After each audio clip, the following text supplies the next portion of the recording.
griega.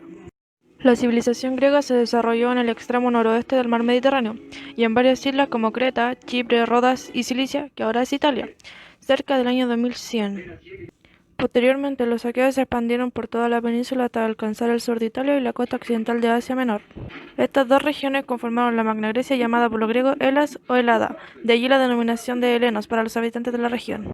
Existen varios sistemas de gobierno durante la civilización griega, como la monarquía, que fue un gobierno que tenía como figura central a un rey; la aristocracia fue el sistema político sugerido por Platón y Aristóteles, que sostenía la designación de individuos sobresalientes por su sabiduría intelectual y su elevada virtud; la oligarquía, que concentraba el poder en un grupo selecto de individuos, generalmente de la misma clase social; la tiranía, que tenía como figura un individuo que tomaba el poder por la fuerza y a través de medios inconstitucionales; y la democracia, que fue la modalidad ejercida primero en Atenas al derrocar a un gobierno tirano, por lo que propuso una reforma radical para evitar que la aristocracia recobrara el poder.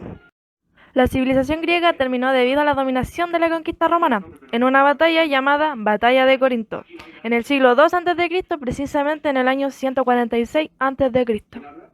La civilización romana surgió tras un periodo de cientos de años en el siglo VIII. Roma era un lugar de paz y sus primeros pobladores venían de montes albanos y sabinos. Según cuenta la leyenda, Roma fue fundada por los gemelos Rómulo y Remo en el año 753 a.C., quienes fueron abandonados por su padre en una cesta en el río Tíber, pero una loba los rescató.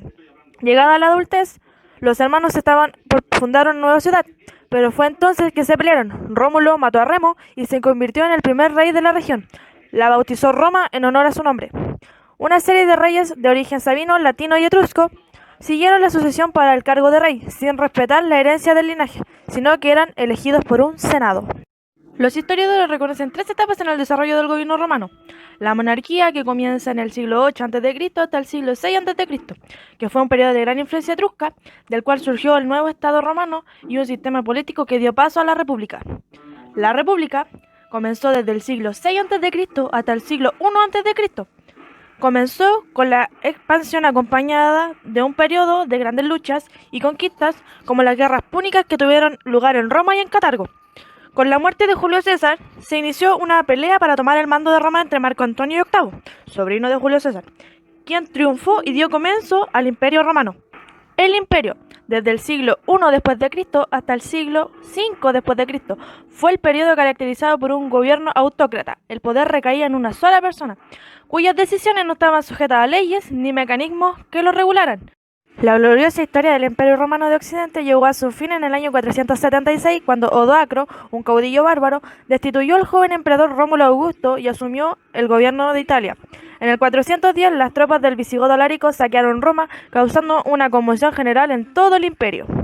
Si pensamos en la época que más nos atrae, seguramente la Edad Media es de entre ellas, una época llena de intrigas y transformaciones que trajeron el cambio que supuso en una sociedad pasar del dominio de los romanos a la época renacentista.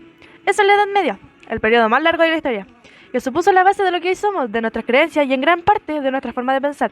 Un periodo en el que pasamos de una tierra plana, llena de grandes monstruos marinos, a conocer que la tierra era redonda y los monstruos o las cataratas al infinito simplemente no existían. Cuando hablamos de Edad Media, hablamos de un periodo histórico que abarca desde el siglo V hasta el siglo XV. 10 siglos de historia que comienza con la caída del Imperio Romano de Occidente en el año 476 después de Cristo. Otros historiadores la finalizan en el año 1453, haciéndolo coincidir con la caída del Imperio Bizantino, una fecha muy fácil de recordar, ya que coincide con uno de los inventos que revolucionaron el mundo entero. Este invento se trata de la invención de la imprenta, la cual, sin meternos en otros temas, también coincide con el fin de la Guerra de los 100 años. La Edad Media se divide en tres etapas: la temprana Edad Media, alta Edad Media y baja Edad Media. Veamos en qué consiste básicamente cada una de ellas. Temprana Edad Media comienza a fines del siglo V y llega hasta el fin del siglo VIII. Se caracterizó por la fusión de las culturas germánicas y latinas, heredera del Imperio Romano ya desaparecido. Desde el punto de vista político, se produce la desintegración del Imperio Romano y la formación de los llamados reinos romanos germánicos. En este periodo se desarrolló también el Imperio Carolingio. En la economía se pasa de una producción esclavista característica de Roma al sistema feudal, que será característico de la siguiente etapa. Alta Edad Media abarca los siglos IX y XI. Se trata del momento del auge del feudalismo o modo de producción feudal, con una producción basada en una mano de obra servil y centrada en los señoríos. Políticamente es un momento de descentralización del poder en la que los reyes tienen muy poco poder efectivo. Y por último, Baja Edad Media. Comienza a inicios del siglo VII y llega hasta mediados del siglo XV. Es un momento de reaperturas donde lentamente vuelven a ganar importancia las ciudades y las actividades comerciales, surgiendo un nuevo grupo social, la burguesía. Es el momento. Si bien su comienzo tras el final del Imperio Romano de Occidente en el año 476 cuenta con el consenso de historiadores, no ocurre lo mismo con su fin.